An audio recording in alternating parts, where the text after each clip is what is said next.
This is Democracy Now!, democracynow.org, The War and Peace Report. I'm Amy Goodman with Juan Gonzalez. Turkish President Recep Tayyip Erdogan has claimed victory in Sunday's referendum over whether to give sweeping powers to the president. But Turkey's main opposition party is calling for the referendum results to be tossed out, citing irregularities. According to unofficial results, just 51% of voters approved the sweeping change. Turkey's three largest cities, Istanbul, Ankara, and Izmir, all voted against the referendum. The opposition says they've received thousands of reports of voter fraud, including some alleged instances caught on camera. Thousands across Turkey's mostly Kurdish southeast were also unable to vote because they didn't have an address after having been displaced from their homes by the ongoing government offensive, which has destroyed whole villages. Critics say the constitutional changes allow Erdogan to rule until at least 2029, if not longer, could turn Turkey into a dictatorship. Earlier today, Turkey announced it would extend its state of emergency put in place after an attempted coup last year. Joining us now is Bilge Yasil, Associate Professor of Media Culture at the College of Staten Island, City University of New York. She's author of Media in New Turkey, The Origins of an Authoritarian Neoliberal State. Professor, welcome to Democracy Now! Your response to what's taken place in Turkey. Well, this outcome has not been very surprising for me and for a lot of Turkey watchers and observers. We've been expecting a yes vote. And what has surprised me is how the naysayers in this campaign turned out at the polling stations, because, as you have mentioned earlier, there has been an unlevel playing field. And just moments ago, I was following the news. OSCE observers in Turkey held a press briefing, and they called it an unlevel playing field. So this referendum has not taken place under very, fair conditions. It has taken place under a state of emergency that has been in effect since the aborted coup attempt in July 2016, and it has been renewed every 3 months. And there has been a media crackdown with, dozens of journalists in prison. So the yes campaign run by the AKP government and President Erdogan has almost drowned out any dissident voices in the general public and media sphere. What has pleasantly surprised me and perhaps others is how high the naysayers turned out at the polls. So it's very close. And with the serious allegations of fraud, the fact that the margin is very close, I think it still gives a hope in terms of the livelihood of oppositional voices in Turkey. So they have not been repressed completely. And what about the media climate there? Mm-hmm. I think Turkey now has more journalists in prison than any country in the world. Yes, unfortunately, we hold that notorious record as the country that has the the largest number of journalists in jail, which is currently at 158. And Turkey also holds another notorious world record in terms of content removal requests and account. And requests for closing accounts on social media, the requests made to Twitter and Facebook and others.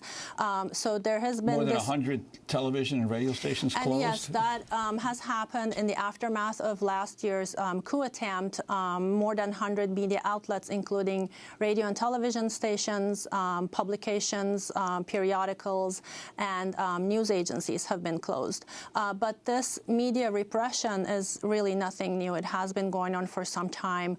I can trace that back to at least 2008, 2009, when there were political investigations going on into, high-level military generals and NGOs and activists and journalists and academics.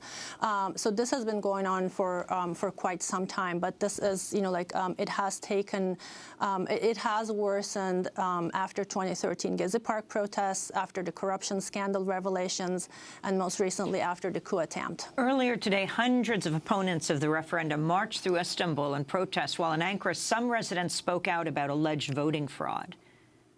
This almost feels like saying farewell to the republic system. I believe our votes are stolen.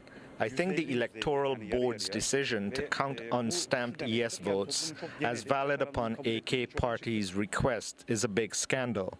We all remain silent in the face of this. So, Bilge Yessel, what happens now?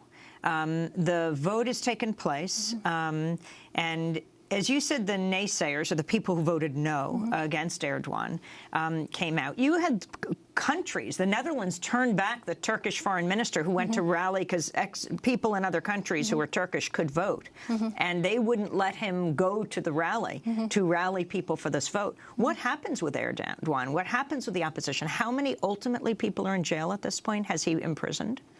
The latest number, as far as I know, I think it's about 40,000 people have been arrested, and this is after the coup attempt. Another 130,000 people have been dismissed from their posts in state bureaucracy and, as civil servants. Mainly teachers? And especially leftist teachers have been sacked, as well as hundreds of academics in public universities.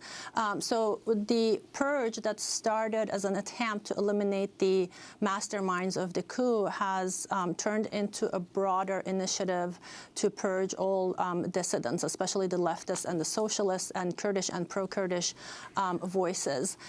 What happens now is I don't think that things will calm down or I think the polarization and the political division that has been going on since at least 2013 Gezi Park protest is going to stay with us for much longer. And these, constitutional amendments and the new executive presidential system will not take effect immediately. It won't happen at least until 2019. And because Erdogan and the AKP, although they declared a victory in this referendum, because they won with a very slight majority, I think they will continue to consolidate their hegemony and, respond to any challenges to their legitimacy in any way they can, be it political, economic, and social and cultural. Well, we have about a minute left, but I wanted to ask you, your book, Media in New Turkey, The Origins of an Authoritarian Neoliberal State.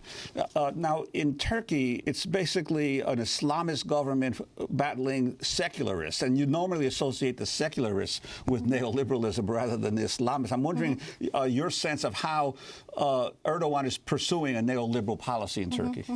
Actually, the neoliberal project undertaken by the AKP is, again, really nothing new. And in the book, I trace this back to the post-1980 era when Turkish economics structure was, it was restructured along the lines of neoliberalism and market policy. So what the AKP has done is to, take that neoliberal economic initiatives and those trajectories and, continue that that tradition along with, along with statism and Turkish nationalism, and mixing it with their own vision of Islamism and, religious conservatism. So I see the AKP's project as a continuation of that post-1980 trajectory, right after the Arab Spring, Turkey was hailed as a model country for Middle Eastern countries because it married, market economy, global capitalism, and Islam. We're going to have to leave it there, but we'll continue to cover what happens. Bilge Yessel is an associate professor of media culture at the College of Staten Island, City of New York. And that does it for our show. We're beginning our Democracy Now! Tour. We'll be in Princeton, Middletown, Connecticut, Cambridge, Massachusetts, all through Vermont. Check democracynow.org. I'm Amy Goodman with Juan Gonzalez. Democracy Now! Produced by Mike Burke, Dina Guzder, Nirmi Shea, Carla Wells, Laura Gaddis, Diener Sam Alcoff, John Hamilton, Robbie Karen. Thanks for joining us.